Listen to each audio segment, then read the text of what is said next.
The Galactic Council's chambers had never witnessed such unanimous agreement. 743 species, representatives of empires that spanned thousands of star systems, all nodded in synchronized approval as High Arbiter Zexthal raised the ceremonial gavel.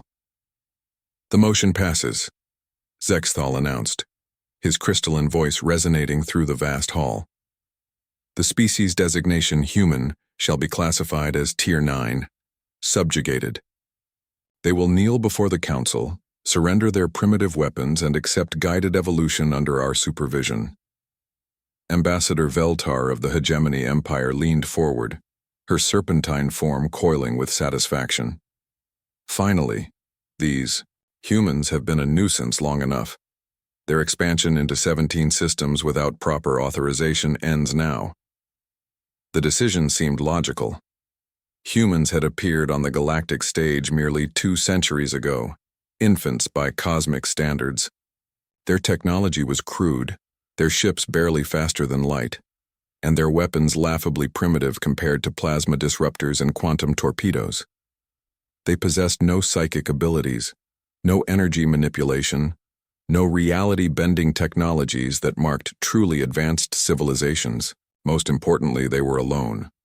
No allies, no trade agreements, no mutual defense pacts. Just one small species scattered across a handful of worlds, ripe for absorption into the greater galactic order. The ultimatum was delivered to Earth, 3 days later by a fleet of Council enforcement vessels. The message was simple: submit or be removed. What happened next would be discussed in hushed whispers across the galaxy for millennia to come. The human response arrived not through diplomatic channels, but as a single transmission broadcast simultaneously to every Council world, every news network, every communication relay in known space. It lasted exactly 60 seconds. A middle-aged, human male appeared on screen, wearing what appeared to be a simple military uniform. Behind him stood representatives of every human colony, men, women, and children of every age and background.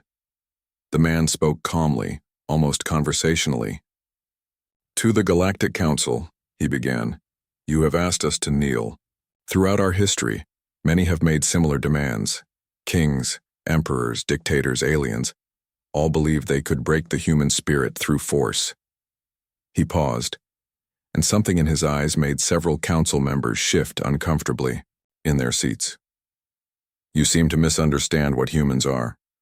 We are the species that looked at oceans and built ships. We saw mountains and climbed them. We discovered fire and lightning and tamed it. We found diseases that killed millions and eradicated them. We split the atom, touched the stars, and turned barren worlds into gardens." The camera pulled back, slightly, revealing more humans joining the group behind him. "We are also the species that spent 4 years in muddy trenches rather than surrender.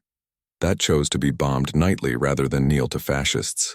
That faced nuclear annihilation rather than abandon freedom. You offer us subjugation as if it were a gift." Now the man smiled, and it was not a pleasant expression. "Here is humanity's response to your ultimatum. No." The transmission ended. Within hours, every human world went dark. Not destroyed, simply silent. Council reconnaissance found the colonies empty. Their populations vanished as if they had never existed. Even Earth appeared deserted, its great cities eerily quiet. The Council's initial satisfaction turned to confusion, then concern, then growing alarm as reports began flooding in from across the galaxy. Supply convoys to outlying Council worlds were disappearing without distress calls.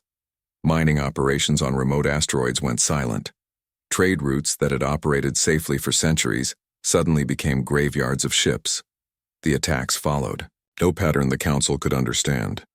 One day, a hegemony battleship would simply cease all communication mid-patrol. The next, an entire orbital station would be found drifting empty. Its crew vanished, its systems intact but lifeless. It took 3 months for the Council to realize the truth. Humanity hadn't retreated. They had gone to war. But this wasn't war as the galaxy understood it. The Council fought with massive fleets, orbital bombardments, and formal declarations. Humans fought like ghosts, striking from shadows, vanishing before retaliation, turning the galaxy's own infrastructure against itself. They had studied their enemies for 2 centuries, learned every weakness, mapped every supply line, identified every critical system. While the Council saw primitive apes with crude weapons, humans saw targets. Ambassador Veltar was reviewing casualty reports when her aide burst into her chambers, mandibles clicking with terror. "Ambassador, the humans, they've taken the Zerian shipyards." "Impossible," Veltar hissed.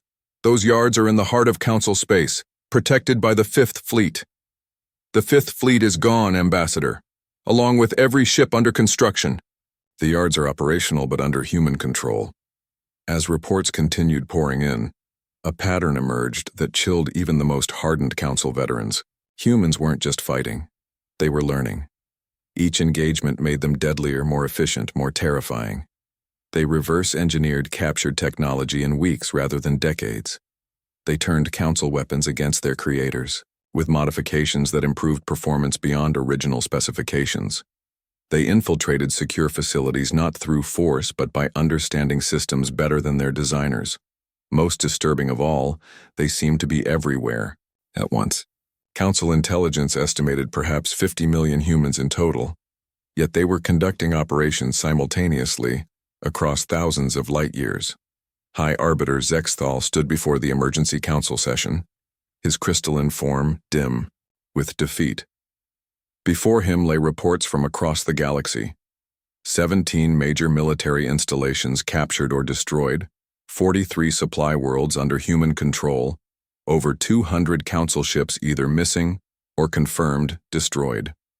All of this accomplished by a species the Council had dismissed as primitive.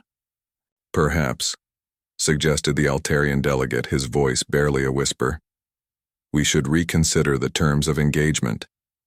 "You mean surrender," Veltar spat, though her words lacked conviction. "I mean survival," the Altarian replied, as if summoned. By their desperation, the same human appeared on every screen in the chamber, the same calm military figure from the original response.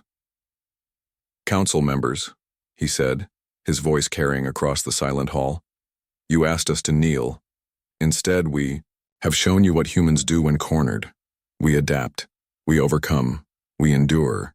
Behind him stood not just humans now, but representatives of dozens of species, former Council members who had switched sides, others who had been liberated from Council control. "We offer you the same choice you offered us. Surrender your weapons, abandon your expansion, and accept guidance toward a better way. Or continue this war and discover just how creative humans can become when truly motivated." The transmission ended, leaving the Council in stunned silence. The vote was unanimous. For the first time in galactic history, the Council knelt, and across the galaxy, humanity stood tall, not as conquerors, but as proof that some spirits simply could not be broken.